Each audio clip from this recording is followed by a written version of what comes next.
Hi, my name is Dave, and I'm assuming you clicked on this video because you want to watch the Marvel Cinematic Universe the right way.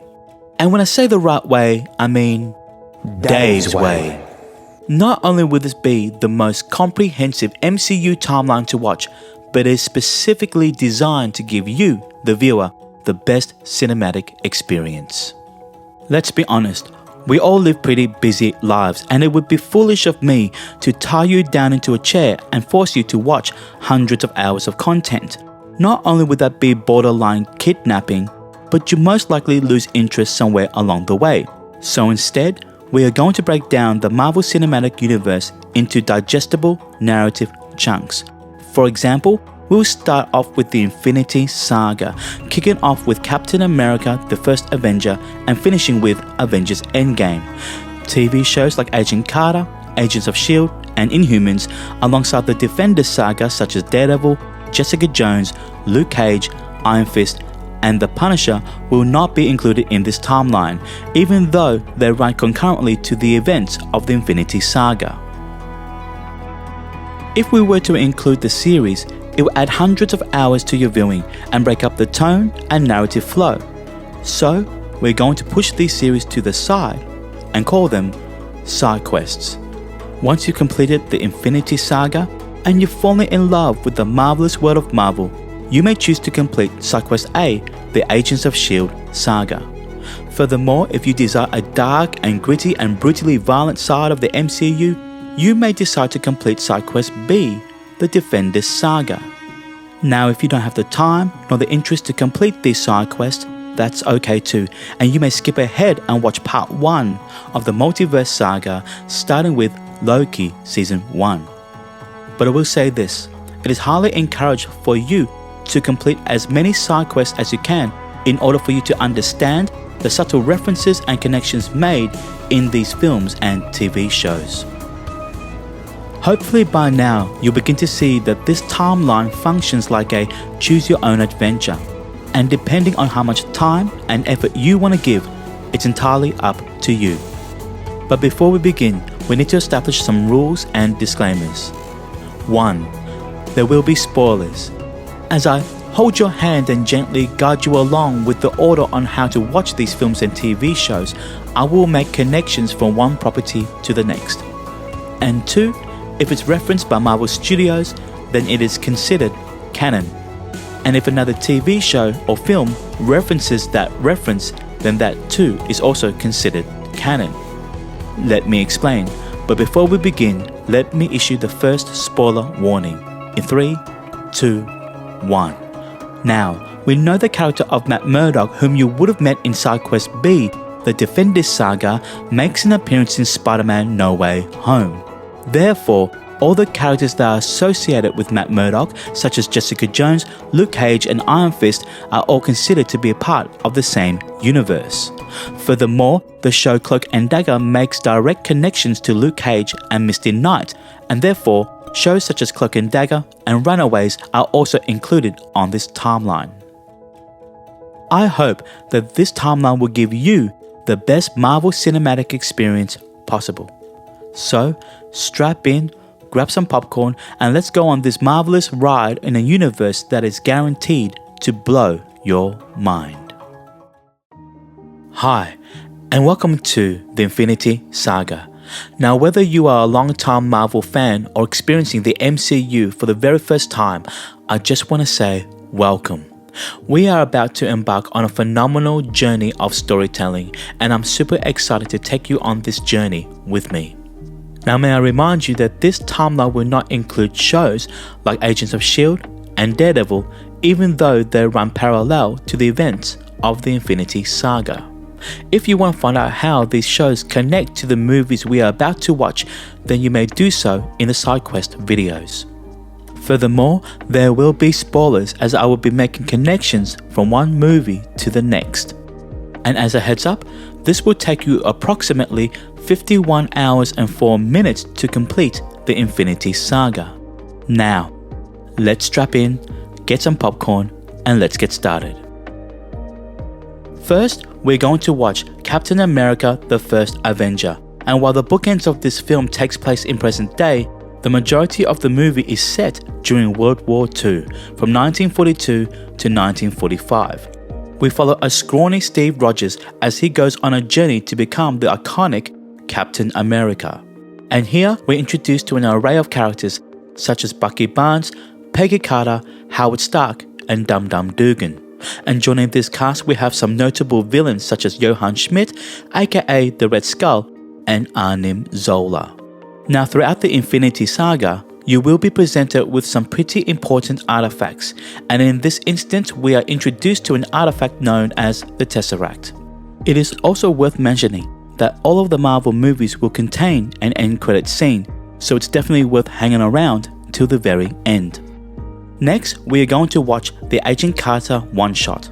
This short film takes place 1 year after the events of Captain America the First Avenger, as we find out what Peggy Carter is up to once the war has ended. Characters such as Howard Stark and Dum Dum Dugan return, and we hear for the very first time an organization known as S.H.I.E.L.D. Next, we're going to watch Captain Marvel. Set in 1995, we follow Carol Danvers as she unravels the truth behind her mysterious origin. And here we are introduced to two alien races, the first being the Kree, which include characters such as Ronan the Accuser, Korath the Pursuer, and Yon-Rogg, and the other alien race known as the Skrulls, which include Talos and his daughter Gaia. Now alongside these characters we have Maria Rambeau and her daughter Monica, and younger versions of Nick Fury and Agent Coulson. Oh, and remember the Tesseract, which we saw back in Captain America the First Avenger, well that pops up again here. Now this movie has two end credit scenes. The first end credit scene takes place after the events of Avengers Infinity War, so it's best to watch that later. The second end credit scene takes place after the events of this film, so you can go ahead and watch that.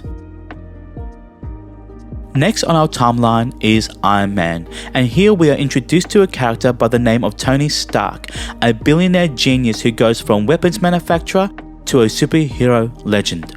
And joining Tony Stark we have an ensemble of characters such as Colonel James Rhodes, Pepper Potts, Obadiah Stane, and Christine Everhart, a journalist from Vanity Fair. And returning from Captain Marvel, we have a slightly older Agent Coulson. Now if you look carefully, you may notice this logo scattered throughout the film, an organization known as the Ten Rings, which will be explored much later down the track. And if you hang around for the end credit scene, you are in for a very pleasant surprise.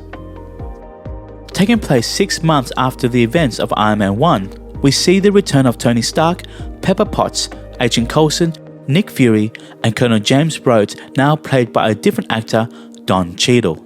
And introduced for the very first time, we have Natasha Romanoff, also known as Black Widow.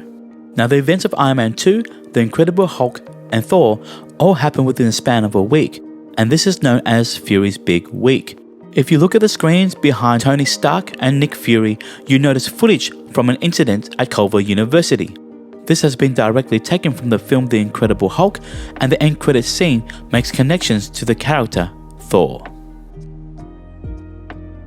Next on our watch is A Funny Thing Happened on the Way to Thor's Hammer one-shot.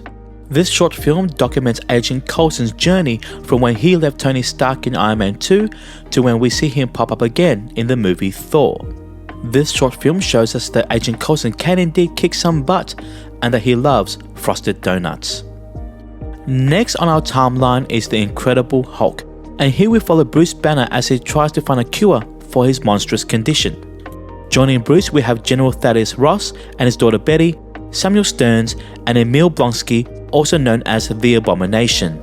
Now there are several references to the original TV show The Incredible Hulk, starring Bill Bixby and Lou Ferrigno, notably through the score and a cameo by the Incredible Hulk himself, Lou Ferrigno. Now you might be wondering whether you need to watch The Incredible Hulk show as part of your MCU watch, and my answer to that question would be a no. There is also no end credit scene for this film, although there is a before credit scene which sees the return of Tony Stark. Next we are going to watch The Consultant one-shot, which sees the return of Agent Phil Coulson and introducing us to a new agent of S.H.I.E.L.D, Jasper Sitwell. This short film gives us a bit more context and resolution to the final scene we saw with Tony Stark at the end of The Incredible Hulk. Taking place in the realm of Asgard, we are introduced to a character by the name of Thor. And joining him we have a large ensemble cast such as Loki, Heimdall, the Warriors 3 and Lady Sif, as well as Jane Foster, Eric Selvig, Darcy Lewis and Clint Barton, the Avenger known as Hawkeye. Oh, and remember Agent Phil Coulson? Yes, he comes back here as well. Now the end credit scene sees the return of Nick Fury and the artifact known as the Tesseract. Now, the moment you've all been waiting for, the Avengers. This film unites Captain America, Iron Man, Black Widow, Hawkeye, Thor and the Incredible Hulk, now played by a different actor, Mark Ruffalo, as they come together to fight the villain Loki. And returning from previous franchises we have Nick Fury, Agent Phil Coulson, Pepper Potts and Eric Selvig, and introduced for the first time, Maria Hill. Now remember the Tesseract that we've been seeing pop up from film to film, well that makes a comeback here. And on top of that we are introduced to a new artifact in the form of Loki's scepter. Now, there are two end credit scenes for this film. The first gives us the introduction of our main antagonist for the entire Infinity Saga. And the second end credit scene sees our Avengers eating shawarma. Following the events of the Avengers, we're going to watch Item 47 One Shot. Here we see two criminals, Benny and Claire, rob several banks after discovering a Chitauri weapon left behind after the battle with the Avengers. Agent Sitwell returns to sort them out, and we're introduced to a new agent of S.H.I.E.L.D, Felix Blake, whom you will see again in Side Quest A, the Agents of S.H.I.E.L.D saga. Set in 2013, we're going to watch Thor: The Dark World, as we find out the consequences that Loki must face after Thor takes Loki and the Tesseract back to Asgard. Now there are strong arguments to put Iron Man 3 ahead of Thor: The Dark World, but for the sake of narrative flow, it is better to follow Loki through from the end of the Avengers over to Thor: The Dark World. Now most of the characters from the first Thor film returns here, as well as introducing us to several new ones, such as the Dark Elf Malekith and Algrim, also known as Curse. And while we keep some important artifacts in the back of our minds, such as the Tesseract and Loki's scepter, we are presented with a new one here in the form of the Ether. The end credit scene introduces us to the Collector, and we find out that both the Tesseract and the Ether both contain an Infinity Stone. Next on our timeline is Iron Man 3, as we watch Tony Stark navigate through his PTSD after the events of the Avengers. Returning we have Pepper Potts and Colonel James Rhodes, and new characters such as Maya Hansen, Aldrich Killian, a little kid by the name of Harley, don't forget about this kid because he will pop up again, and a version of the Mandarin played by a washed up actor, Trevor Slattery. As we learn more about the history of Trevor Slattery, we're going to watch All Hail the King One Shot. Here, the organization known as the Ten Rings are not happy that Trevor have been impersonating the Mandarin, and therefore sends in a character by the name of Jackson Norris, also known in the comic books as Nighthawk, to break him out and make him answer for his crimes. Oh, and remember Justin Hammer, whom we met in Iron Man 2, he makes a cameo here as well. Next, we are going to watch Captain America: The Winter Soldier, as we see Steve Rogers navigate through life in this new, modern world. Returning we have Nick Fury, Maria Hill, Black Widow, Bucky Barnes and Arnim Zola, whom we last saw back in Captain America: The First Avenger. And introduced for the very first time, Sharon Carter and Sam Wilson, also known as Falcon. Now the events of this film significantly impacts the organization known as S.H.I.E.L.D, and you'll get to see this explored further in Side Quest A, the Agents of S.H.I.E.L.D saga. The end credit scene introduces us to Baron von Strucker and two new mysterious characters, Wanda and Pietro Maximoff. Set in 2014, we are going to watch Guardians of the Galaxy, a ragtag team which consists of Peter Quill, also known as Star-Lord, Gamora, Drax the Destroyer, Rocket and Groot. Returning from Captain Marvel, we have Korath the Pursuer and Ronin the Accuser, and from the end credit scene of Thor: The Dark World, we see the return of the Collector. Now in this film, we learn that there are 6 Infinity Stones, to which we've already been introduced to 2 in the form of the Tesseract and the Ether. In this film, we find out that there is a third one contained in an artifact known as the Orb. And who's after these 6 Infinity Stones? Well, it's a character that goes by the name of Thanos. Next, we're going to watch I Am Groot Seasons 1 and 2. Now, these are short 5-minute episodes which explores the adventures of Baby Groot as he grows up in this vast universe.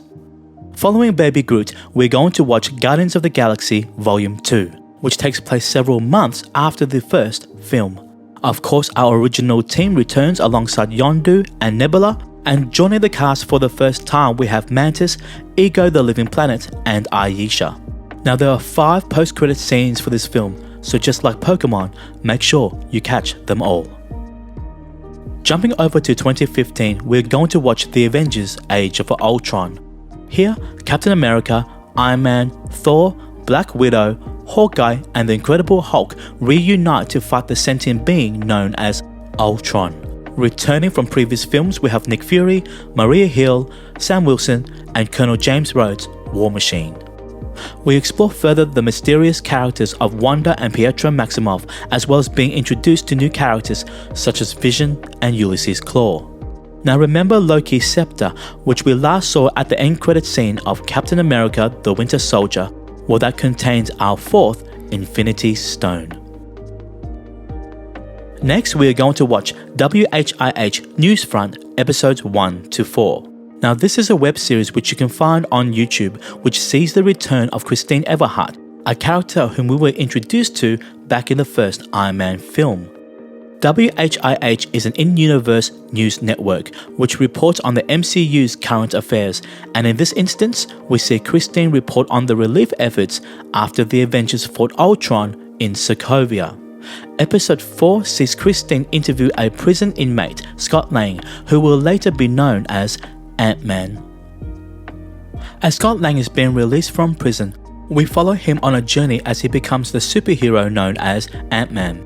Here, we are introduced to Hank Pym and his daughter Hope Van Dyne, Cassie Lang, and Darren Cross, also known as Yellow Jacket. As the new Avengers facility has been relocated to upstate New York, we do get a cameo from Falcon himself. And the end credit scene takes us right up to our next film, Captain America Civil War. Next, we are going to watch WHIH Newsfront episodes 5 to 9. Here we see the return of Christine Everhart as she and her co-host discuss on whether the Avengers need to be held accountable for the destruction left behind after the events of Captain America the Winter Soldier and the Avengers Age of Ultron. We hear that President Ellis, whom we last saw in Iron Man 3, and General Ross, whom we last saw in The Incredible Hulk, have met up to discuss future plans on how to monitor superheroes. And the final episode reports on the disaster in Lagos, Nigeria, which will be explored further in Captain America Civil War. Next, we are going to watch Captain America Civil War. As the Sokovia Accords have been introduced, we see a divide in the superhero community and a sever in the relationship between Tony Stark and Steve Rogers. We are introduced to characters such as Everett Ross and Helmut Zemo, and 2 iconic Marvel characters, Peter Parker's Spider-Man and T'Challa's Black Panther. Next, we are going to watch Black Widow. Now, the entirety of this film takes place within the last half of Captain America Civil War, from when Natasha leaves the Avengers compound to when Steve Rogers breaks out the Rogue Avengers from the prison known as the Raft. We are introduced to new characters such as Yelena Belova and Alexei, also known as Red Guardian. We are also introduced to a character by the name of Dreykov, whom we hear Loki mention to Natasha in the first Avengers film. Now, the end credits scene is a massive spoiler for Avengers Endgame, and I would suggest that you skip this one entirely and watch it after Avengers Endgame. Taking place 1 week after the events of Captain America Civil War, we're going to watch Black Panther, as we explore the nation known as Wakanda. Joining Black Panther, we have an amazing cast of characters such as Shuri, Okoye, Nakia, M'Baku, and Eric Killmonger, and returning from Avengers Age of Ultron, Ulysses Klaue, and from Captain America Civil War, Everett Ross. Taking place 2 months after the events of Captain America Civil War, we're going to watch Spider-Man Homecoming. Now there's a title card that says that this film takes place 8 years after the events of the first Avengers film. This is wrong. It should be 4 years instead. As we see the return of Peter Parker, Aunt May, as well as Tony Stark, we're introduced to Ned Leeds, Betty Brant, Michelle Jones, MJ, as well as Adrian Toomes, also known as Vulture. Scattered throughout the film, we have cameos from some of the most iconic Spider-Man villains, such as Matt Gargan, also known as Scorpion, 2 versions of the Shocker, and Aaron Davis, also known as the Prowler, the uncle to Miles Morales. Next, we're going to watch Doctor Strange as we follow a character by the name of Stephen Strange and his road to recovery after a horrible accident. We're introduced to new characters such as Wong, the Ancient One, Baron Mordo, and Christine Palmer, and villains Caecilius and Dormammu. Now this film presents us with another artifact, the Eye of Agamotto, which contains our 5th Infinity Stone. And the end credit scene sees the return of the Avenger, Thor. Next, we're going to watch Thor Ragnarok, which takes place 2 years after the events of the Avengers Age of Ultron. We see the return of Bruce Banner, Doctor Strange, Loki, Heimdall, and Odin, and introduce for the first time Hela, the Grandmaster, Valkyrie, Korg, and Surtur. Now the first post-credit scene occurs right before the 3rd Avengers film, The Avengers Infinity War. Taking place 2 years after Captain America Civil War, we're going to watch Ant-Man and the Wasp, as Scott Lang is towards the end of his 2-year house arrest. Returning, we have Hank Pym and Hope Van Dyne, and new characters are introduced, such as Bill Foster, Janet Van Dyne, and a character by the name of Ghost. Now there are 2 end credit scenes for this film, which takes place after the events of Avengers Infinity War, so it's best to watch that then. Now, we have reached the 2-part finale of the Infinity Saga with the Avengers Infinity War. As Thanos goes on his quest to collect all 6 Infinity Stones, we see many characters from the films previously watched come together as they fight for the Battle of Earth. The 6th Infinity Stone is introduced here, and the end credit scenes for Captain Marvel and Ant-Man and the Wasp is best watched after this film. Next, we're going to watch the finale of the Infinity Saga, Avengers Endgame. This film concludes many of the stories and character arcs that we saw all the way back from Captain America, the First Avenger. Many characters return from various franchises, such as Harley, the little kid we met back in Iron Man 3. Once you have finished watching this film, you may go ahead and watch the end credit scene from Black Widow, which introduces us to a crucial character, Valentina Allegra de Fontaine. Congratulations, you've just completed the Infinity Saga. Now, where to from here? Well, if you've fallen in love with the MCU and have the time to do a deep dive, I would highly suggest you complete the side quests. Side quest A is the Agents of S.H.I.E.L.D. saga, which includes 2 seasons of Agent Carter, 7 seasons of Agents of S.H.I.E.L.D., and 1 season of Inhumans. These shows make direct connections to the films we have just watched, and we may find characters from this side quest pop up again in the future. Side quest B is the Defenders Saga. Now this is a more dark and extremely violent side of the MCU. However, I would highly suggest you complete this side quest, as many characters from this saga will pop up again in future films and TV shows. Then there is side quest C, to which I would like to call it the Teenage Angst Saga, which consists of 2 seasons of Cloak and Dagger and 3 seasons of Runaways. These shows make direct connections to side quest A and B, so I would highly encourage you watch this after the previous 2. Now, if you don't have the time to do this side quest, that's okay as well, and you may continue along with our main quest with the first part of the Multiverse Saga, starting with Loki Season 1. Whichever direction you choose to take in this vast multiverse, that is up to you. So, I'll see you all in the next video. So, you're gonna do some homework. I'm proud of you. Welcome to side quest A, the Agents of S.H.I.E.L.D. saga. Now in this side quest, you'll be required to complete 2 seasons of Agent Carter, 7 seasons of Agents of S.H.I.E.L.D., including a mini-series called Slingshot and one season of Inhumans. Now these shows run parallel and concurrently to the films you have watched from the Infinity Saga, so hopefully you have completed that quest. Now before we begin, may I remind you that this video will contain spoilers and I will be making connections from these shows to the films from the Infinity Saga. And just as a heads up, it will take you approximately 120 hours and 42 minutes to complete this side quest. So strap in, grab some popcorn, and let's get started. First, we're going to watch Agent Carter Season 1. This takes place in 1946, 1 year after Captain America the First Avenger. The opening montage includes footage from that film, as well as footage from the Agent Carter one-shot. We see the return of Peggy Carter, Howard Stark, Dum Dum Dugan, Anim Zola, and Edwin Jarvis, whom we met briefly in Avengers Endgame. Introduced for the first time, we have Dottie Underwood, Dr. Faustus, and Anton Vanko, the father to Ivan Vanko, also known as Whiplash, whom we last met in Iron Man 2. Next, we're going to watch Agent Carter Season 2. Taking place in 1947, we see Howard Stark make Hollywood films in Los Angeles.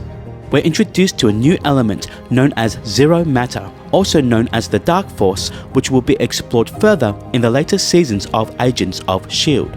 New characters such as Whitney Frost are introduced, and this season ends on a massive cliffhanger, which unfortunately we do not get to see what happens as this show was not renewed for a Season 3. Taking place after the first Avengers film, we're going to watch Agents of S.H.I.E.L.D. Season 1. Now if you remember, Agent Phil Coulson was killed by Loki in that first movie. However, in this show we find out that he has been resurrected, as he leads a team which consists of Melinda May, Grant Ward, Leo Fitz, Gemma Simmons, and Skye. Now many characters from the films make cameos here, such as Maria Hill, Nick Fury, Jasper Sitwell, Lady Sif, and from Item 47 one-shot, Felix Blake. Now this show makes connections to many of the films from the Infinity Saga, so let's get into that now. Episode 1, called The Pilot, references a dangerous serum called Extremis, which was first introduced back in Iron Man 3. Episode 8, called The Well, is a direct connection to Thor the Dark World, as we see the Agents of S.H.I.E.L.D. clean up the mess made by Thor and Malekith. Episode 16, called The End of the Beginning, leads us into Captain America the Winter Soldier. And from episode 17 to 22 deals with the aftermath, as we find out that Hydra has infiltrated S.H.I.E.L.D. and that one of our agents is indeed a traitor.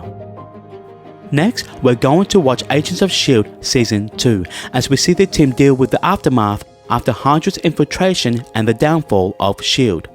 This season introduces us to Terrigen mists that when exposed to certain humans triggers Terrigenesis, transforming them into Inhumans. As we see the return of our Agents of S.H.I.E.L.D., we are introduced to many characters from the comic books, such as Glenn Talbot, Carl Crusher Creel, also known as the Absorbing Man, Cal Zabo, also known as Mr. Hyde, and Bobby Morse, also known as Mockingbird. Episode 19 sees a character by the name of Raina predict the events of Avengers Age of Ultron, as she sees metal men cause mass destruction around the world. Episodes 20 to 22 deals with the aftermath of Avengers Age of Ultron and the emergence of Inhumans.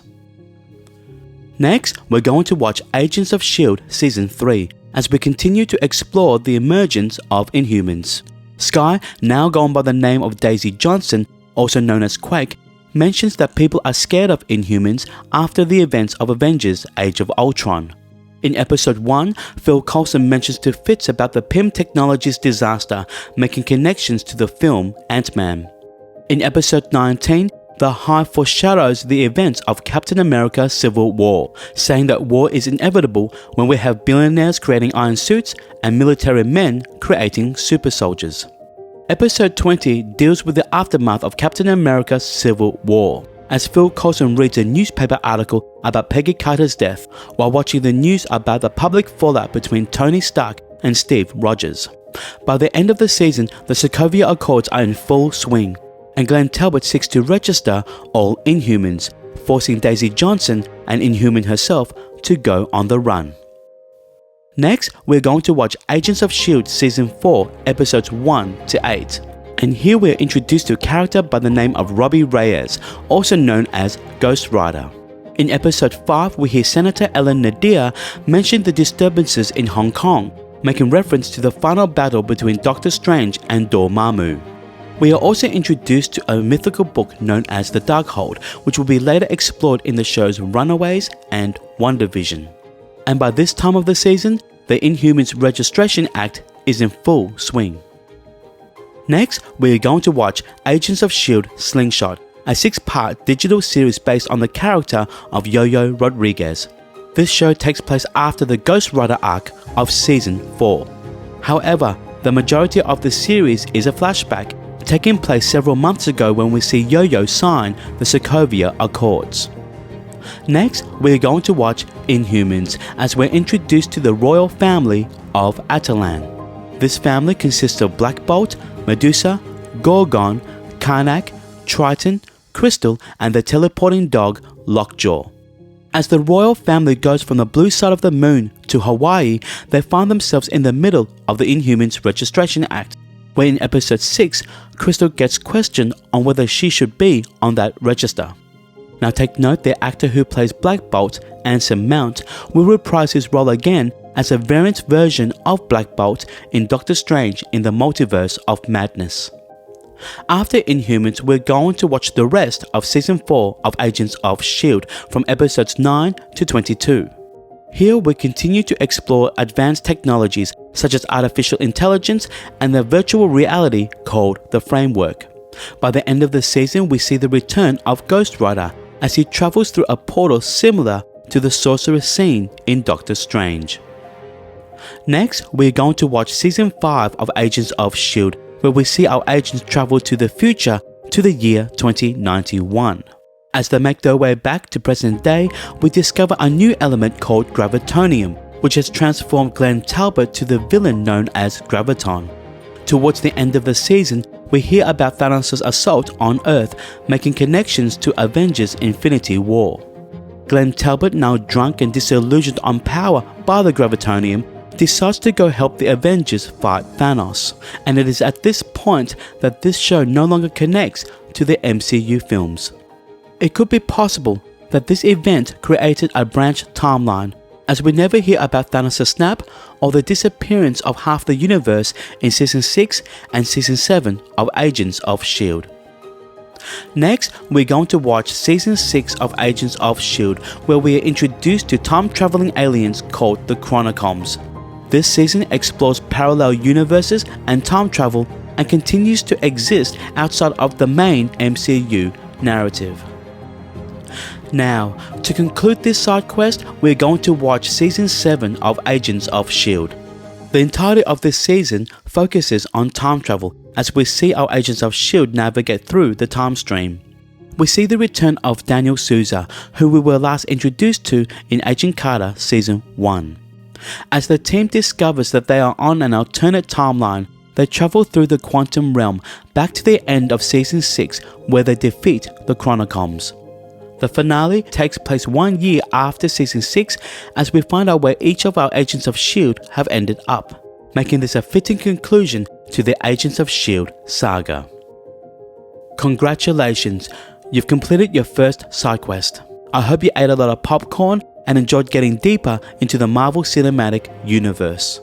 Now from here, I would highly suggest you complete side quest B, the Defenders Saga, as many characters from this side quest will pop up again in future films and TV shows. Of course, if you don't have the time, you may skip ahead and watch the first part of the Multiverse Saga. However, I would highly suggest that you don't skip your homework, so I'll see you in the next video. So, you want to do some more homework? I like it. Welcome to Side Quest B, the Defenders Saga. Now, just like the Agents of S.H.I.E.L.D. saga, these shows run parallel to the events of the Infinity Saga. However, unlike Agents of S.H.I.E.L.D., these shows do not make a lot of connections to the films themselves. In this side quest, you will be required to complete 3 seasons of Daredevil and Jessica Jones, 2 seasons of Luke Cage, Iron Fist and the Punisher, and 1 season of The Defenders. Now these shows are extremely dark and extremely violent, so if you do not have the stomach to see a dude's head get smashed in by a car door, then maybe complete this side quest with one eye open while holding your best friend's hand. I cannot stress enough how important these shows are, as many of the characters from these series will pop up again in future films and TV shows.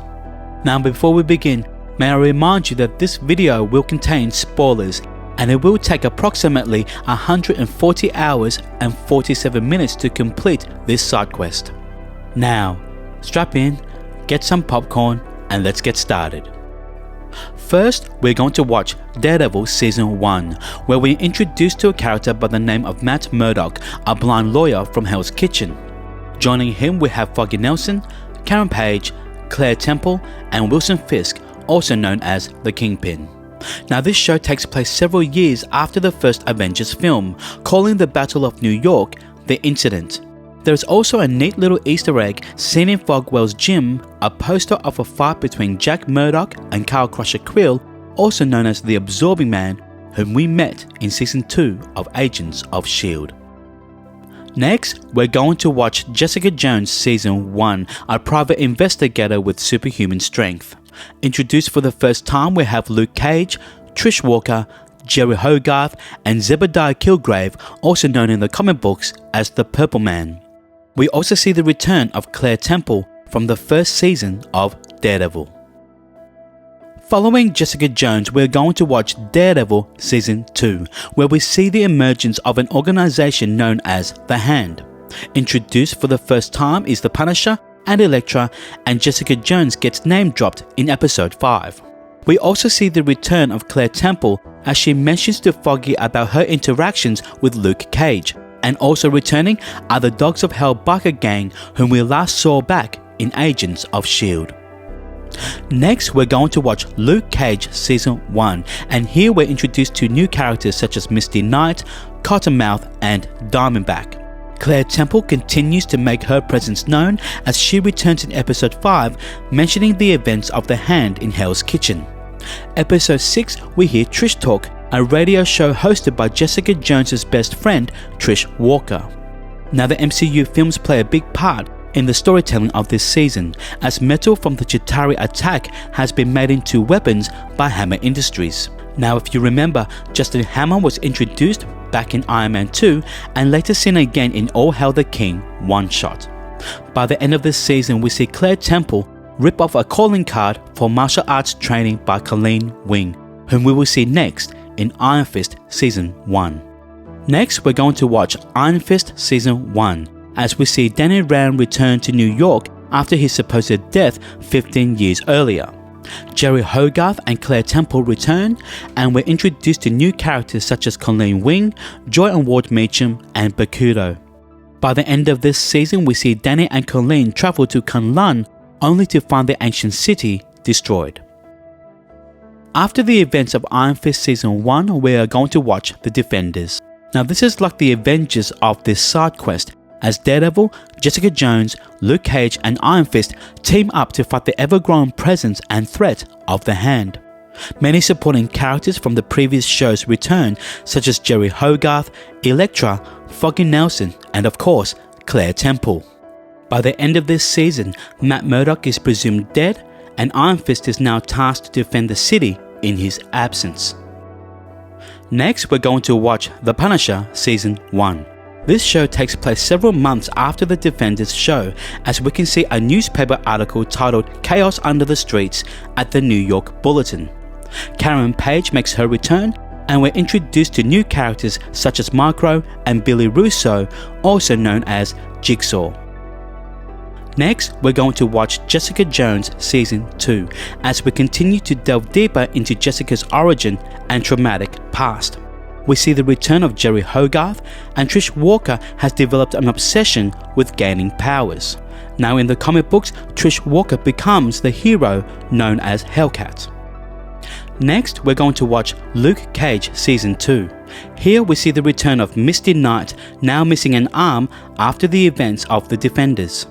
We have cameos from Foggy Nelson, Danny Rand and Colleen Wing, and introduced for the first time Bushmaster and Nightshade. Following Luke Cage, we are going to watch Iron Fist Season 2. Returning, we have Colleen Wing, Misty Knight, Davos, Joy Ward Meacham, and introduced for the first time Mary Walker, also known as Typhoid Mary. This season concludes Danny Rand's journey in the Defenders Saga, just as Season 2 did with Luke Cage. Next, we're going to watch Daredevil Season 3 as we go on a journey of seeing Matt Murdock recover after the events of the Defenders. Foggy Nelson and Karen Page reprise their respective roles from when we last saw Foggy in Season 2 of Luke Cage and Karen in Season 1 of The Punisher. We are also introduced to a new character, Benjamin Poindexter, also known as Bullseye. After Daredevil, we're going to watch The Punisher Season 2 as we see the return of Dinah Madani, Karen Page and Billy Russo.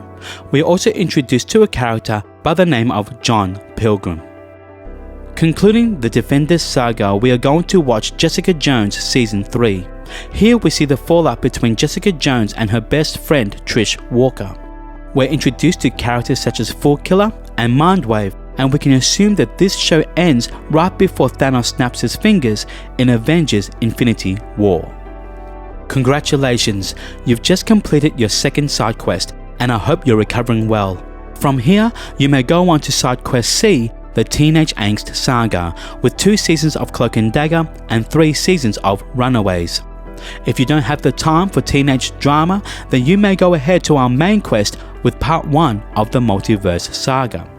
Whichever direction you choose, I'll see you in the next video. Okay, so we're going deep. Welcome to Side Quest C, the Teenage Angst Saga. Now if you're into the teenage young adult type of shows with a little bit of superhero flair, then this might be for you. In this side quest, you'll be required to complete 2 seasons of Cloak and Dagger and 3 seasons of Runaways. Now these shows make some connections to the MCU films as well as the side quests, which you should have done in the Agents of S.H.I.E.L.D. saga and the Defenders Saga. Now before we begin, may I remind you that there will be spoilers, and it will take you approximately 42 hours and 10 minutes to complete this side quest. Now, strap in, grab some popcorn, and let's get started. First, we're going to watch Cloak and Dagger Season 1. Set in New Orleans, we're introduced to Tandy Bowen and Tyrone Johnson, a pair of teenagers who discover superhuman abilities. We are also introduced to Detective O'Reilly, who mentions her friendship to Misty Knight, who we last met in the Defenders Saga. Now if you watch Luke Cage Season 2, Episode 8, we hear Detective Nandi Tyler mention to Misty that O'Reilly had been transferred to New Orleans. Taking place 8 months after Season 1, we're going to watch Cloak and Dagger Season 2. Here both Tandy and Tyrone grow more confident in their abilities as they face a new threat, Andre Deschênes, also known as Despair. In Episode 9, we see Tyrone read a newspaper article which was titled Luke Cage in Harlem Rumble by Karen Page. Next, we're going to watch Runaways Season 1, where we follow 6 teenagers as they discover that their parents are a part of a dangerous cult called the Pride. We're introduced to Alex Wilder, Nico Minoru, Carolina Dean, Chase Stein, Gertrude Yorks, Molly Hayes, and a genetically engineered dinosaur called Old Lace. As the teens dig deeper into their parents' shenanigans, they begin to discover their own unique abilities. Taking place 24 hours after Season 1, we're going to watch Runaways Season 2, as their parents go on a hunt for their children. In Episode 10, we see Nico tap into the Dark Dimension the same way Caecilius does in Doctor Strange. Next, we're going to watch Runaways Season 3, which takes place 36 hours after Nico battles her parents at the Pride's headquarters. We are introduced to a character by the name of Morgan Le Fay, where in Episode 6, we find out that she's in possession of the Darkhold, which was introduced to us back in Agents of S.H.I.E.L.D. In Episode 8, we see the return of Cloak and Dagger, as they team up with the Runaways to rescue their friends who are trapped in the Dark Dimension. Now it is important to mention that both of these shows were originally released on Hulu and Freeform. However, there was another Marvel show that flew under the radar called Hellstrom. Now, the only connection to the MCU this show has was an Easter egg of the Roxxon Corporation seen at the end of episode 1. Now, Roxxon was mentioned in films such as Iron Man 3 and shows like Cloak and Dagger, and you can see Roxxon scattered throughout the MCU. The show focuses on Damon and Satana Hellstrom, and you can categorize this show in the genre of horror. But because this show is so far removed from the main MCU, you may skip this one entirely. Now, if you've come this far and completed all 3 side quests, may I take this time to congratulate you and say, well done. I hope that you've enjoyed this era of the Marvel Cinematic Universe. From here, we will continue on with our main narrative timeline, starting with part 1 of the Multiverse Saga with Loki Season 1. Now, the Multiverse Saga is an even crazier ride, as we continue to journey with the characters that we know and love, as well as being introduced to a bunch of new ones. We will be jumping between timelines and universes as we explore Fox's X-Men universe and Sony's Spider-Man universe, and I can't stress enough how important these side quests will be. So, I hope you are ready, and I'll see you in the next video. Hi, welcome to part 1 of the Multiverse Saga. Now, if you've just come from the side quest videos, or from the Infinity Saga video, I hope that you've enjoyed the journey so far. Now, the Multiverse Saga is a lot more complex and less straightforward, as you will be required to jump between universes and timelines. So what I've done is I've broken the Multiverse Saga down into digestible narrative chunks, and if you watch the videos in the following order, hopefully you'll be able to catch all the Easter eggs and references made between the films and TV shows. Let me break it down. We are going to start with this video, part 1 of the Multiverse Saga, starting with Loki Season 1 and finishing with Eternals. We're then going to change universes and complete Side Quest D, the Fox's X-Men Saga. Now, it's super important that you complete this side quest, as many characters from the X-Men universe will pop up again in future MCU films. We are then going to complete Side Quest E, the Marvel Legacy Saga, where we will watch films made outside of Marvel Studios such as Fantastic Four, Daredevil, Elektra, Blade and The Punisher. We are then going to complete Side Quest F, the Marvel Animated Series Saga.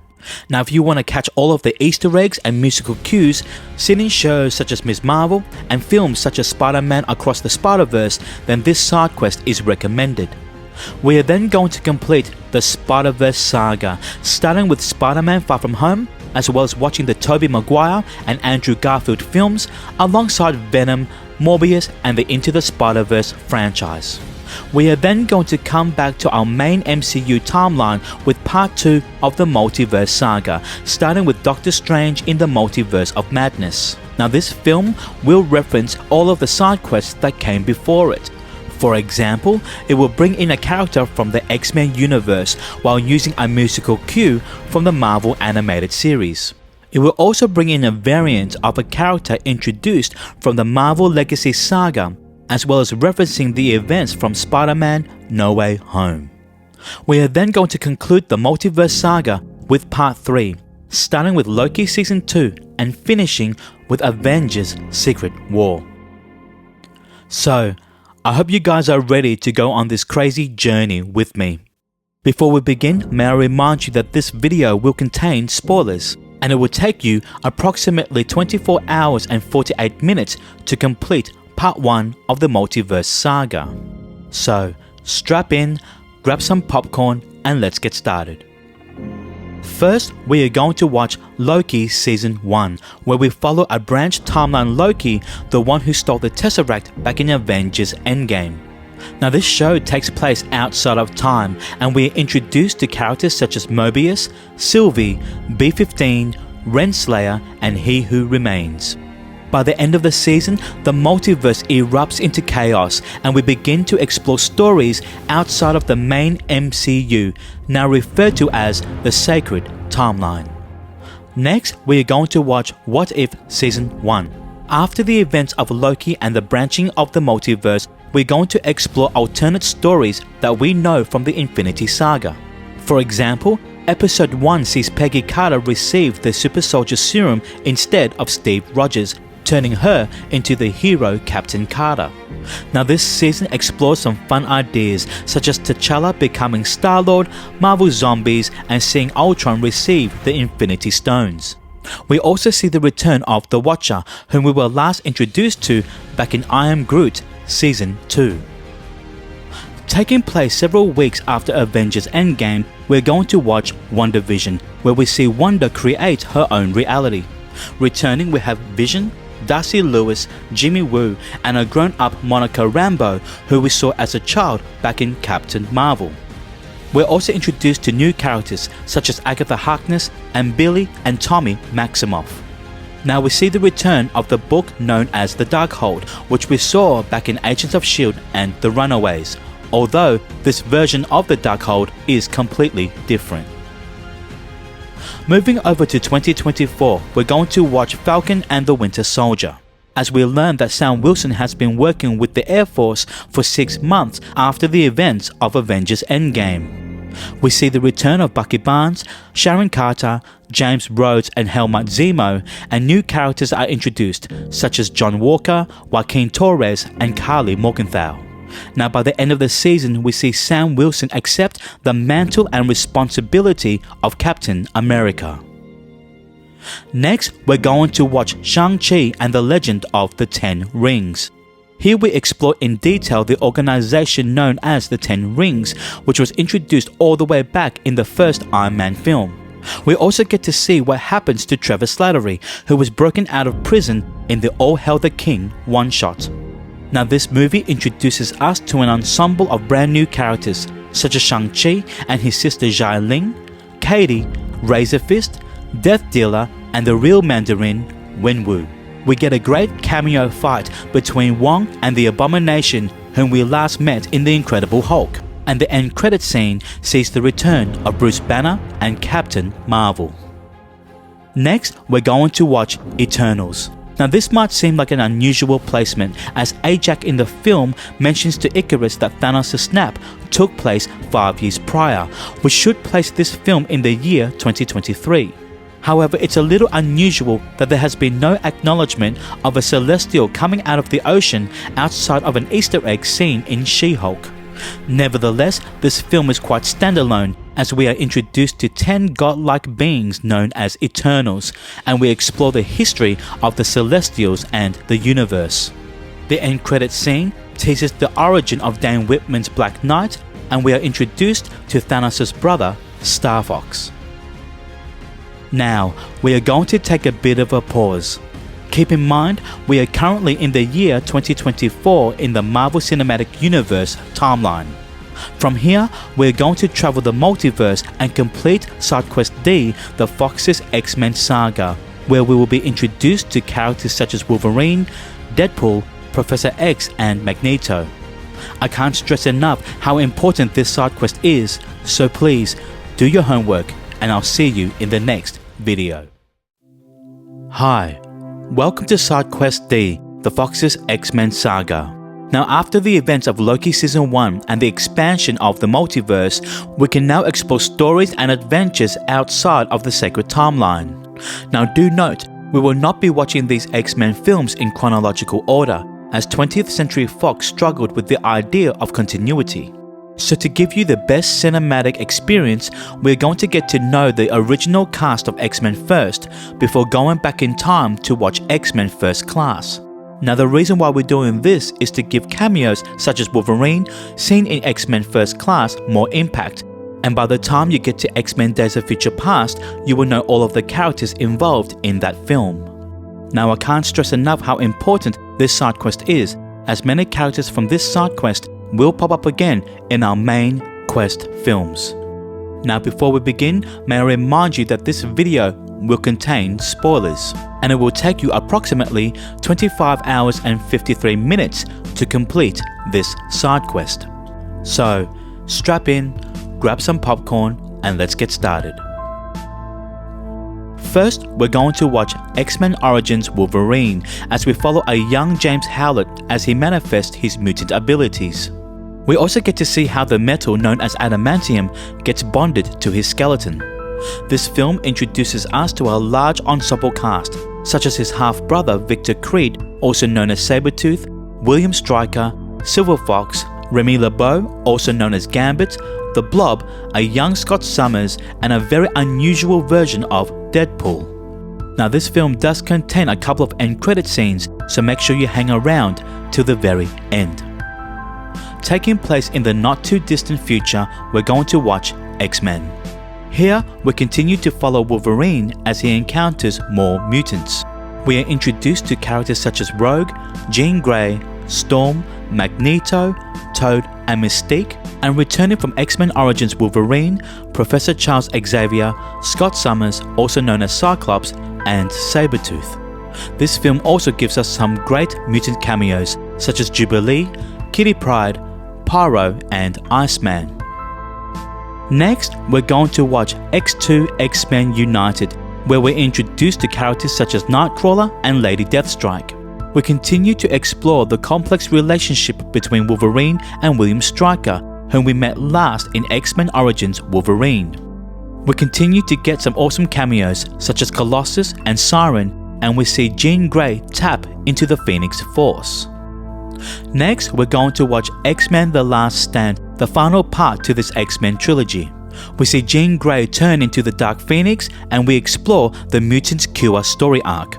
We're introduced to Beast, Angel, Multiple Man, Juggernaut, and Moira McTaggart, and make sure you hang around for the end credit scene for a very interesting reveal. Next, we're going to watch The Wolverine. Here, we journey with Logan as he deals with his grief after the events of X-Men The Last Stand. We see Wolverine travel to Japan, where we are introduced to characters such as Yukio, Mariko, Viper, and the Silver Samurai.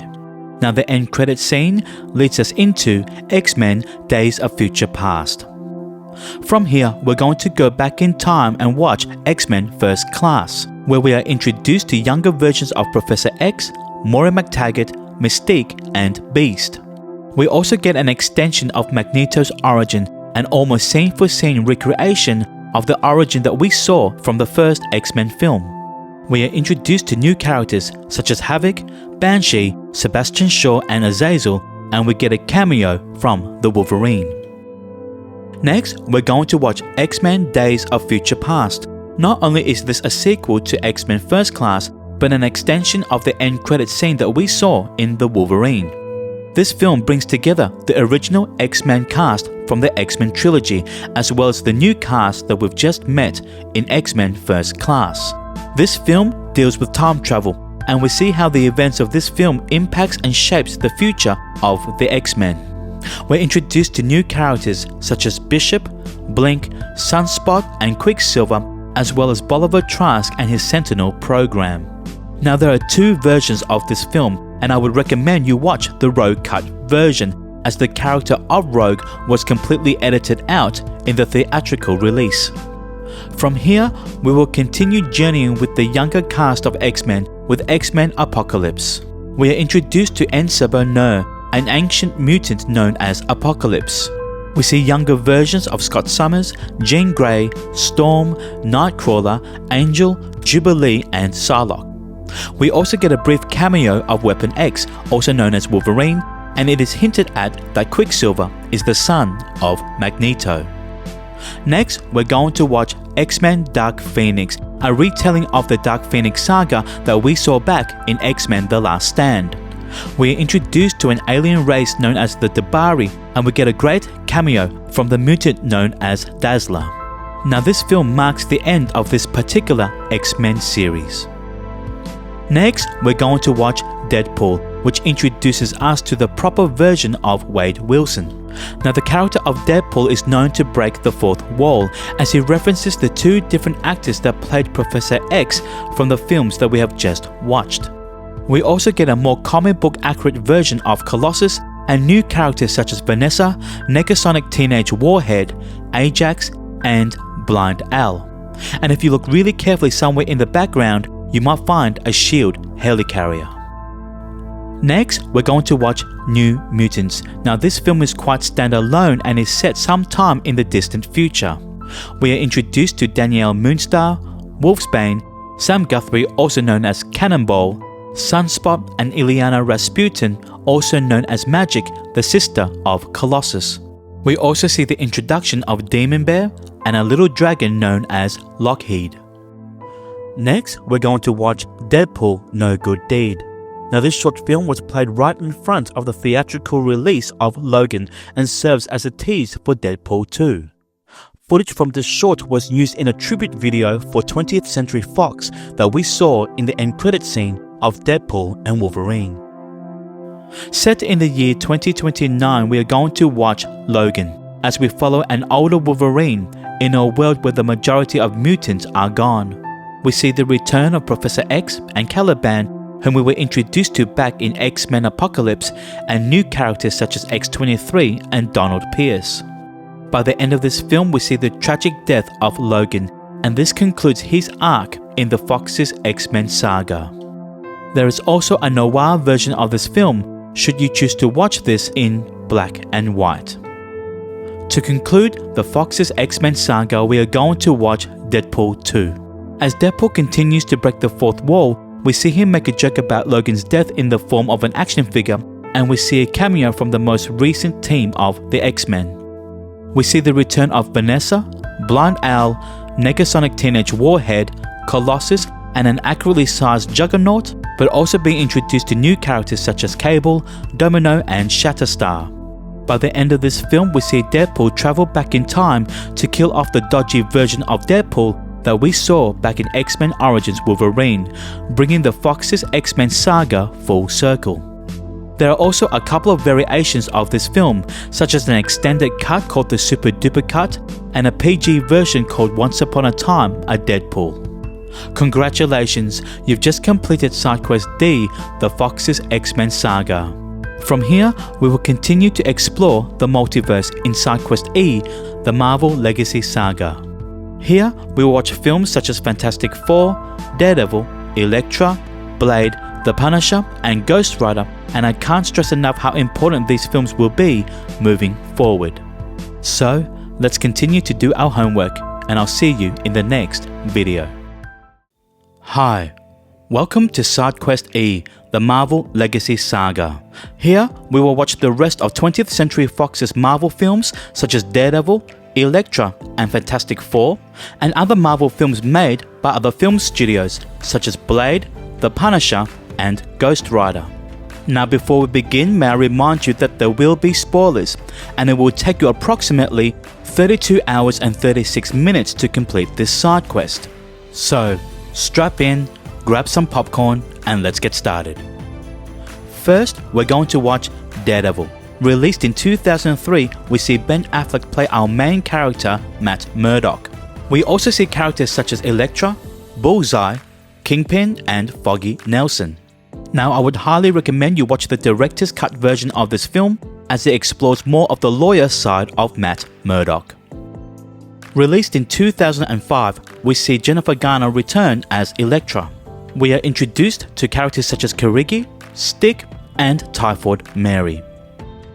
Next, we're going to watch Fantastic Four, starring Ewan Griffith as Mr. Fantastic, Jessica Alba as the Invisible Woman, Chris Evans as the Human Torch, Michael Chiklis as the Thing, and Julian McMahon as the villain, Dr. Doom.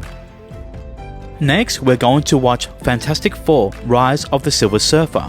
We see the return of the original team, as well as new characters such as Norrin Radd, also known as the Silver Surfer, and a very disappointing Cloud-like version of Galactus. Released in 2015, we see a reboot of Fantastic Four, starring Miles Teller as Mr. Fantastic, Kate Mara as the Invisible Woman, Jamie Bell as the Thing, and Michael B. Jordan as the Human Torch. Now, from here we are going to watch other Marvel films made by other film studios. These films are more dark and violent, just like the Defenders Saga that we watched back in SideQuest B. Released in 1998, we see Wesley Snipes play a character by the name of Blade, a half-human, half-vampire. We're introduced to characters such as Whistler and a comic book villain known as Deacon Frost. Next, we're going to watch Blade 2, as we see the return of Wesley Snipes as our main character. We're introduced to a brand new villain known as Jared Nomak. Next, we're going to watch Blade Trinity, the final part to this Blade trilogy. We're introduced to characters such as Hannibal King, played by Ryan Reynolds, Abigail Whistler, played by Jessica Biel, and Dracula, played by Dominic Purcell. In the extended, unrated cut of this film, we see an alternate ending where we see Hannibal King and Abigail Whistler chase down a werewolf. This could possibly be a character by the name of Jack Russell, Werewolf by Night. Following Blade Trinity, we're going to watch Blade the series. This show is a continuation of the Blade trilogy. However, Wesley Snipes does not return to play our main character. Instead, the role of Blade is taken up by actor and rapper Sticky Fingers. From here, we're going to watch a series of Punisher films, starting with 1989's The Punisher film starring Dolph Lundgren. This is your typical 1980s action film and does not include any characters from the comic books outside of the Punisher himself. Released in 2004, we're going to watch a more comic book accurate version of The Punisher starring Thomas Jane. We're introduced to characters such as Joan, Spacker Dave and Mr. Bumpo, and a character by the name of The Russian, whom you will see a version of in The Void, in Deadpool and Wolverine. Next, we're going to watch The Punisher Dirty Laundry. This is a short film that was screened at San Diego Comic-Con back in 2012, which sees the return of Thomas Jane as The Punisher. Next, we're going to watch Punisher Warzone, played by a different actor, the late Ray Stevenson. We're introduced to comic book characters such as Martin Soap, Jigsaw, and Microchip. Moving over to another character, Johnny Blaze, we're going to watch Ghost Rider, starring Nicolas Cage. Now, we did see a version of Johnny Blaze in the Agents of S.H.I.E.L.D. saga, where we see Johnny Blaze's Ghost Rider pass on the spirit of vengeance over to Robbie Reyes. This film introduces us to Roxanne Simpson, the Caretaker, Blackheart, and Mephistopheles, also known as Mephisto in the comics. Next, we're going to watch Ghost Rider Spirit of Vengeance. Now, this is kind of like a soft reboot, even though Nicolas Cage returns as Johnny Blaze. We see a different version of Mephisto, and we are introduced to characters such as Danny Ketch and the villain known as Blackout. Congratulations! You've just completed Side Quest E, the Marvel Legacy Saga. Now from here, you may move over to Side Quest F, the Marvel Animated Series Saga. Now this isn't completely necessary, so if you don't have the time to watch a whole bunch of cartoons, you may go ahead and start the Spider-Verse Saga, starting with Spider-Man Far From Home. Whichever path you decide to take, I'll see you in the next video. Hi, welcome to Side Quest F, the Marvel Animated Series Saga. Now this is a bonkers of a side quest as you will be required to watch a lot of cartoons. But if you want to catch all of the Easter eggs and references made in future films and TV shows, then this side quest is recommended. So what's included in this video? First, you will be required to watch the 90s X-Men animated series. Now the theme song for this show will be heard again in films such as Doctor Strange in the Multiverse of Madness and shows like Ms. Marvel and Season 3 of What If. Not only that, but Marvel Studios continued on with this show with X-Men 97. Now X-Men 97 is not included in this video, as that show is just too good to put in a side quest. So you will be watching that later in part 3 of the Multiverse Saga. Then, we're going to watch a collection of Spider-Man animated shows in preparation for Spider-Man Across the Spider-Verse. Now, Spider-Man Across the Spider-Verse references Spider-Man No Way Home, the Tobey Maguire and Andrew Garfield Spider-Man films, Venom, as well as all of the other versions of Spider-Man that you will see in this side quest. As you can see, all of these shows and movies are all connected. Now, before we begin, may I remind you that there will be spoilers, and how long will this take? I have absolutely no idea. So, strap in, grab some popcorn, and let's get started. First, we're going to watch 5 seasons of the X-Men animated series.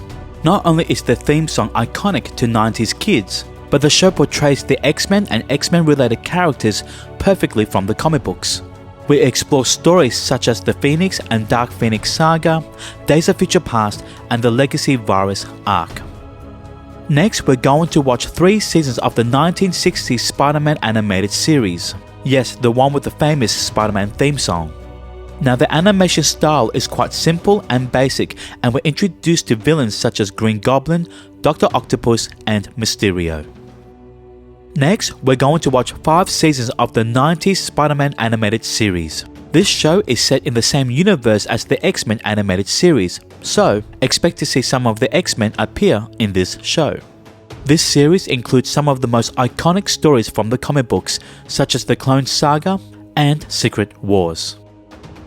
Taking place on Counter-Earth, we're going to watch Spider-Man Unlimited. Here, Spider-Man goes on a mission to save John Jameson as he finds himself in an alternate world ruled by animal and human hybrids created by the High Evolutionary. Now, the High Evolutionary will be a character explored further in Guardians of the Galaxy Volume 3. Next, we're going to watch 2 seasons of the Spectacular Spider-Man. We're introduced to some classic villains such as Lizard, Sandman, Vulture, and Electro. Now, if you want, you may go ahead and watch some of the Marvel Lego animations that can be found on Disney Plus and Marvel HQ, as the Lego version of Spider-Man is seen in Spider-Man Across the Spider-Verse. If you want to be thorough, you may watch other animated series which is set in the same universes as the 90s X-Men and Spider-Man series. These are Iron Man, Fantastic Four, Silver Surfer, The Incredible Hulk, and Avengers United They Stand. It is important to note that the new Marvel animation intro contains images from these shows. However, these shows are not necessary for you to watch. Congratulations, you've just completed Side Quest F, the Marvel Animated Series Saga. Now, if you actually completed this side quest, I want to give you a hug because that's commitment. I hope that you are not Spider-Man out, because from here, we're going to go across to the Spider-Verse Saga. So, let's continue to push through, and I'll see you in the next video. Hi, welcome to the Spider-Verse Saga. In this video, we are going to watch all of the Spider-Man and Spider-Man related films as one narrative structure. We are going to start with our main MCU sacred timeline, starting with Spider-Man Far From Home, and then jumping between multiverses to explore Tobey Maguire and Andrew Garfield's Spider-Man universe, as well as the Tom Hardy's Venom universe. Now, films such as Madam Web and Kraven the Hunter are not included on this timeline, as there are no properties linked to the MCU that makes references to these films. Now, before we begin, may I remind you that there will be spoilers, and it will take you approximately 27 hours and 18 minutes to complete this side quest. So, strap in, grab some popcorn, and let's get started. Set in our main MCU timeline, we are going to watch Spider-Man Far From Home. This film takes place 8 months after the events of Avengers Endgame, placing this film in the year 2024. We're introduced to Quentin Beck, also known as Mysterio, and we see the return of Nick Fury and Maria Hill. It is revealed, however, that both Nick Fury and Maria Hill are the shape-shifting Skrulls Talos and his wife Soren, whom we met all the way back in Captain Marvel. By the end of this film, the identity of Spider-Man has been revealed to the public. Next, we're going to watch the first 5 episodes of The Daily Bugle, which you can find on YouTube. Now, these are short 30-second social media clips that connects to the events of Spider-Man Far From Home.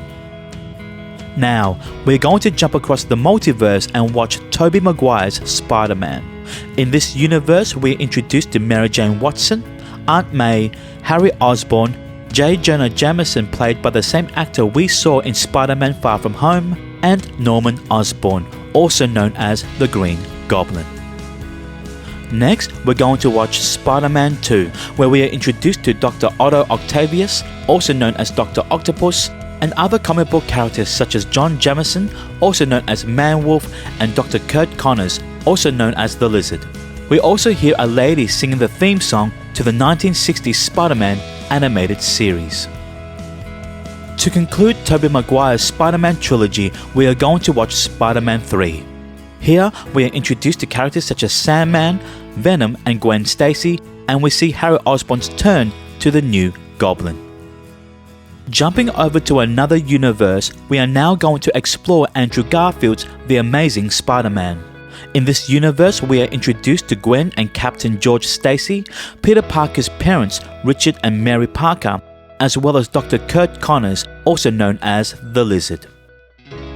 Next, we're going to watch The Amazing Spider-Man 2.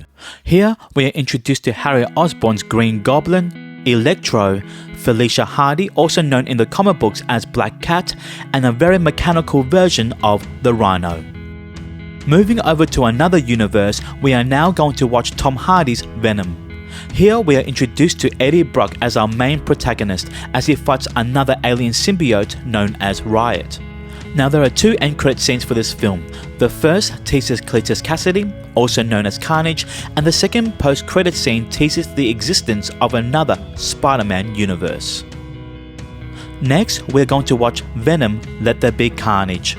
Here, we see Cletus Cassidy turn into the villain known as Carnage, and we are introduced to a new character known as Shriek. Now the end credit scene sees a mysterious spell take place, bringing Eddie Brock and Venom into our main Marvel sacred timeline, as Venom watches the Daily Bugle's report on the revealed identity of Spider-Man, which we saw all the way back in Spider-Man Far From Home. Now, we are going to come back to our main MCU timeline with Spider-Man No Way Home. This film picks up immediately after Spider-Man Far From Home, when Mysterio revealed the identity of Spider-Man. In his desperate attempt to reverse the damages done, Peter Parker seeks the assistance of Doctor Strange, wherein a fumbled spell brings over characters from other universes such as Dr. Octopus, Green Goblin, Sandman, Electro, and the Lizard. And don't forget, the Tobey Maguire and Andrew Garfield Spider-Man also make an appearance. We see the return of Matt Murdock, whom we met all the way back in Side Quest B, the Defenders Saga.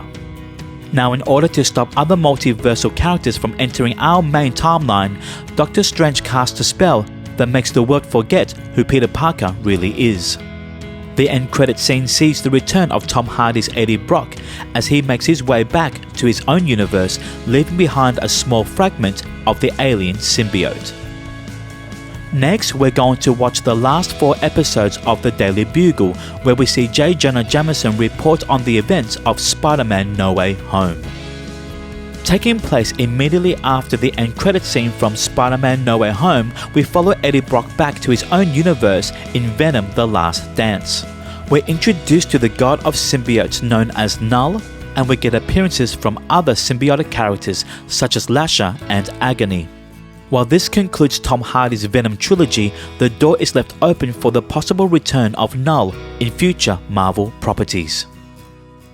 Next, we're going to watch Morbius as we follow Dr. Michael Morbius try to find a cure for his rare blood disorder. In the process of trying to cure his condition, he turns himself into a living vampire. Now the end credit scene sees how the events of Spider-Man No Way Home affects the wider multiverse, as the character of Vulture, whom we last saw in Spider-Man Homecoming, somehow makes his way over to this universe. Next, we're going to watch Spider-Ham Caught in a Ham, a short film set before the events of Spider-Man Into the Spider-Verse. Here, we follow Peter Porker as he goes on a little adventure to defeat the villain known as Dr. Crawdaddy. After the small teaser scene in the post-credits of the first Venom film, we are going to jump universes and watch Spider-Man Into the Spider-Verse. Here, we're introduced to Miles Morales, a new version of Spider-Man. He's joined by other multiversal characters such as Spider-Gwen, Peter B. Parker, Penny Parker, Spider-Man Noir, and Spider-Ham. We also get appearances from some notable villains such as Green Goblin, Kingpin, Tombstone, Dr. Octopus, and the Prowler.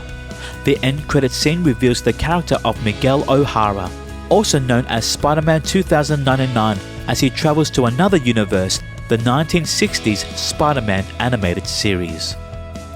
Next, we're going to watch The Spider Within, a Spider-Verse story. This is a short film produced by Sony Pictures and the Kevin Love Fund to help raise awareness about mental health issues and to encourage teenagers to talk about their challenges. Here, we see Miles Morales try to balance the challenges of being a teenager as well as a superhero. Next, we're going to watch Spider-Man Across the Spider-Verse. Now this film makes many connections to the Spider-Man films and TV shows that we have previously watched.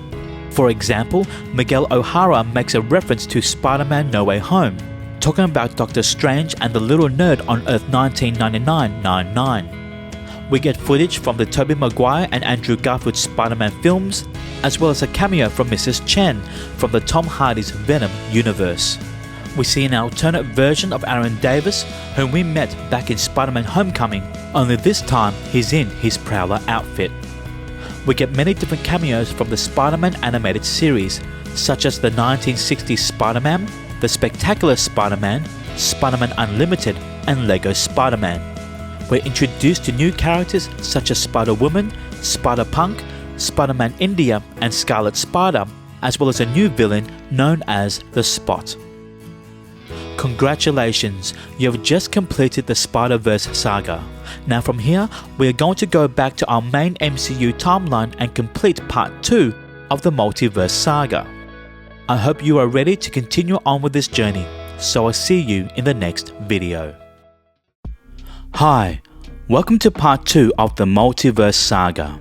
Now in this video we're going to come back to our main MCU sacred timeline as we continue to journey with characters that we know and love, such as Doctor Strange, Hawkeye, Nick Fury and Thor. Along the way we're going to meet some new characters such as Moon Knight, She-Hulk and Ms. Marvel. Now before we begin, may I remind you that there will be spoilers, and it will take you approximately 48 hours and 20 minutes to complete part 2 of the Multiverse Saga.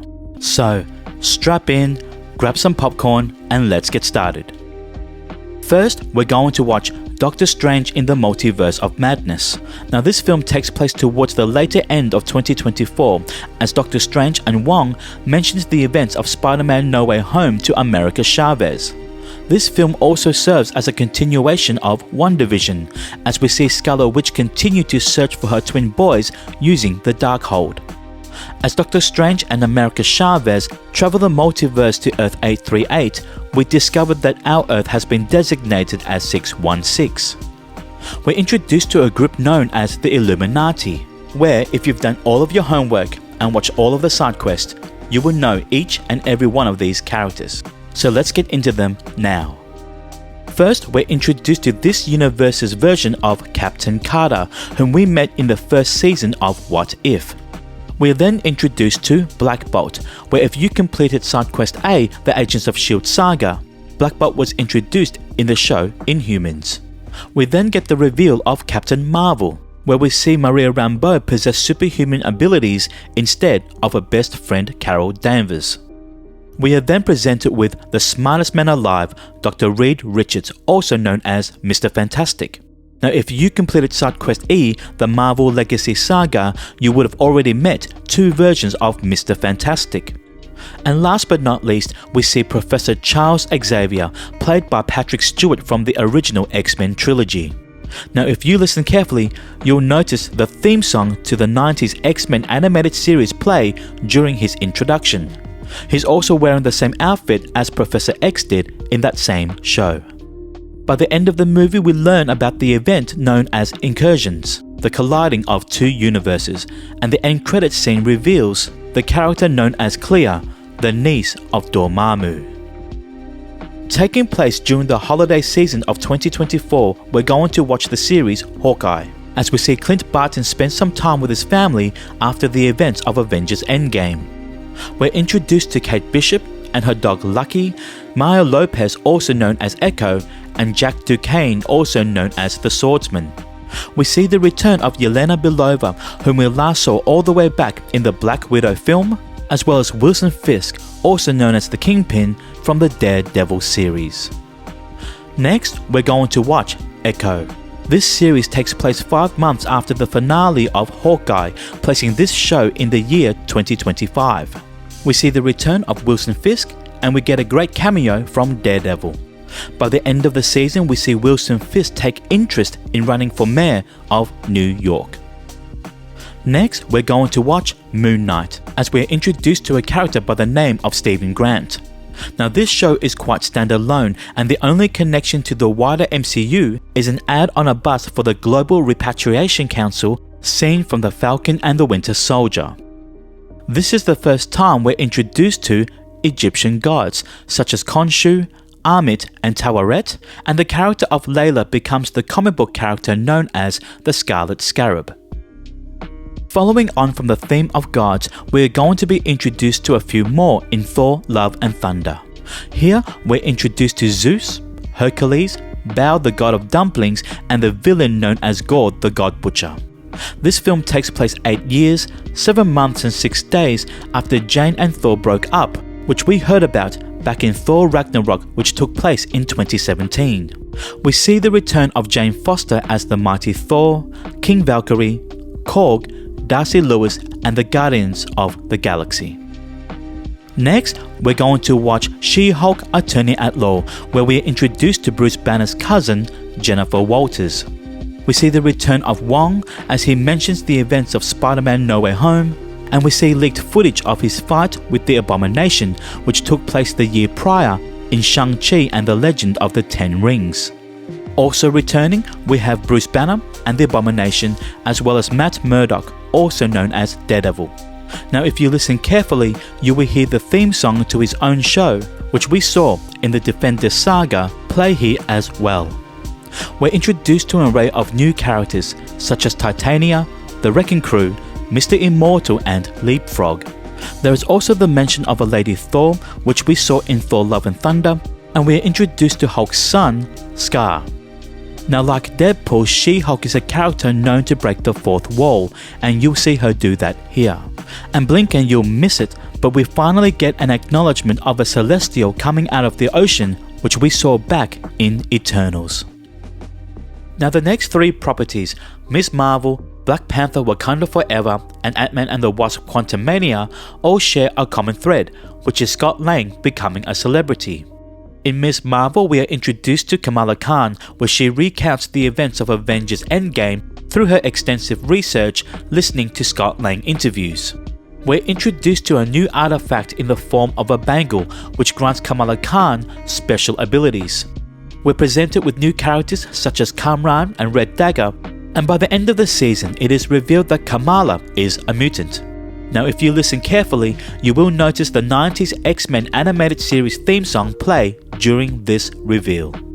Now the end credit scene sees the return of Captain Marvel, which will be explored further in the film The Marvels. Taking place in 2025, we are going to watch Black Panther Wakanda Forever, which takes place 1 year after the death of King T'Challa. We see the return of Shuri, Okoye, Nakia and Everett Ross, and returning from Black Widow and the Falcon and the Winter Soldier, Valentina Allegra de Fontaine. We're introduced to new characters such as Namor and Ironheart, and we get 2 neat Easter eggs seen on a news scroll on CNN, which talks about New Asgard signing treaties, which we saw in Thor Love and Thunder, and Scott Lang promoting his new book, Look Out for the Little Guy. Next, we're going to watch Ant-Man and the Wasp Quantumania, as we see Scott Lang promoting his new book by reading it to a group of children. We see the return of Hank Pym, Hope and Janet Van Dyne, as well as Cassie Lang, who later becomes the hero known as Stature. We see a variant of He Who Remains from Loki Season 1 in the form of Kang the Conqueror. The end credit scene teases the events of Loki Season 2, and we get another variant of He Who Remains, Victor Timely. Taking place 30 years after Captain Marvel, we are going to watch Secret Invasion, as we see Nick Fury return from space after seeing him in the end credit scene of Spider-Man Far From Home. We see the return of Talos and his daughter Gaia, as well as Maria Hill and Rhodey. We're introduced to a new character known as Gravik, and this show reveals that several characters that we know from the MCU have been shape-shifting Skrulls. Following Nick Fury from Secret Invasion and from the end credit scene of Ms. Marvel, we're going to watch The Marvels. Here we see the return of Kamala Khan, Monica Rambeau, whom we last saw back in WandaVision, and Carol Danvers, Captain Marvel. We're introduced to a new villain known as Dar-Ben, and we see a comic book accurate version of the Supreme Intelligence. By the end of this film, Monica Rambeau finds herself in an alternate universe where we are introduced to the X-Man known as Beast, played by the same actor Kelsey Grammer that we saw from the original X-Men trilogy. Next, we're going to watch Ironheart. After spending some time with the Wakandans in Black Panther Wakanda Forever, we see the return of Riri Williams with a new Ironheart suit.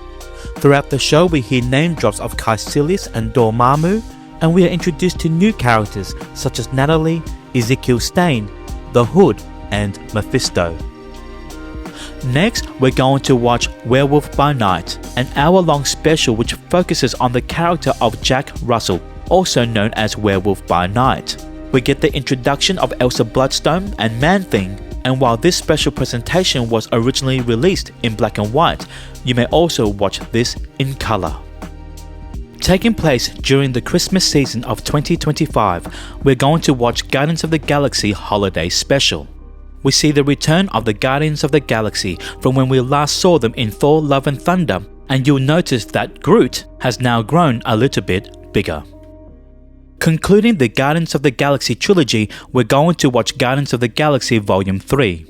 Set in 2026, we learn about the tragic origin of Rocket, and we are introduced to new characters such as the High Evolutionary and Adam Warlock. We see the return of Ayesha, and by the end of the film, we get a very different team of Guardians. Taking place 3 years after the events of WandaVision, we're going to watch Agatha All Along. As Agatha breaks free from Wanda's spell, we see her and her coven unlock the mysteries of the Witch's Road. We're introduced to Billy Kaplan, also known as Wiccan, as well as the entity known as Death. Congratulations, you've just completed part 2 of the Multiverse Saga.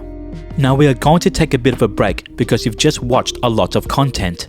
But whenever you're ready, you may go ahead and start part 3 of the Multiverse Saga, starting with Loki Season 2. So, I'll see you all in the next video. Hi, and welcome to part 3 of the Multiverse Saga. Now in this video, we will start off with Loki Season 2 and finishing with Avengers Secret Wars as we come to the conclusion of the Multiverse Saga. Now before we begin, may I remind you that there will be spoilers. So, strap in, grab some popcorn, and let's get started.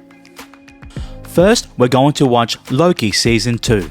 Now this show picks up immediately after Season 1, but because the show takes place outside of time, you can watch this a little bit later.